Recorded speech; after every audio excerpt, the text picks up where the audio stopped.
Hello folks, John Lee here. An important update for you here Wednesday morning. Last night at the C-Tran board meeting, Greg Johnson from the Interstate Bridge Replacement program revealed some truth that we've been making important information to the people about the Interstate Bridge project.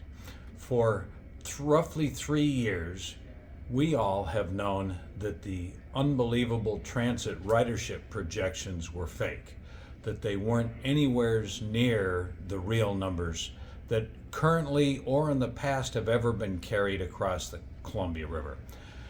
Greg Johnson and his team told the community that between 26 and 33,000 people would be boarding transit across the Columbia River every single day. No way. That's 20, 30, 50 times what we're seeing, especially after the pandemic. So what did he reveal last night? The new numbers using a federally required program to evaluate transit ridership. They are now saying instead of 26 to 33,000, just 4,500 to 5,400 riders a day. I still believe that is overly optimistic.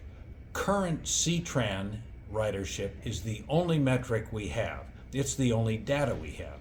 C-Tran offers a stop from Vancouver to Delta Park where people can catch the light rail, and that carries between 600 and 900 boardings a day. So you cut that in half if people board twice, going and coming.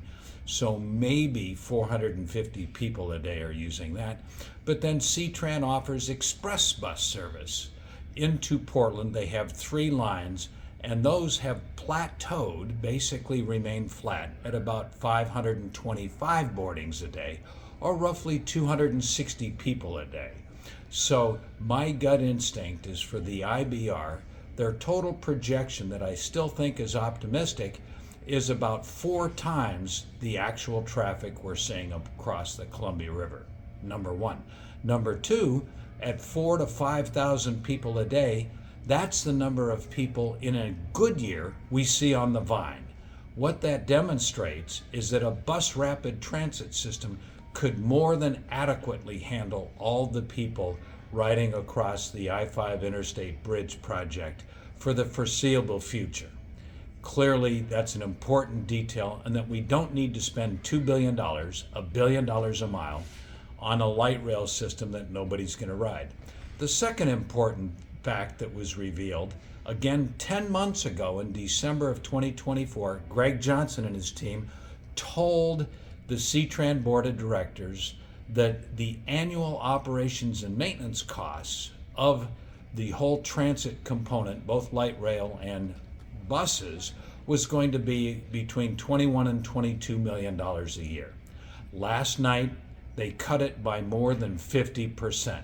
Again, we've been calling this out. Good citizens have been calling this out, saying it's excessive, it's ridiculous, and that we didn't believe those were the actual O&M numbers. Last night, Greg Johnson revealed that their numbers were bad. How many times does Greg Johnson get away with giving bad data to the citizens before we just kill the entire project? So that's the latest update I've got for you. There's more to follow.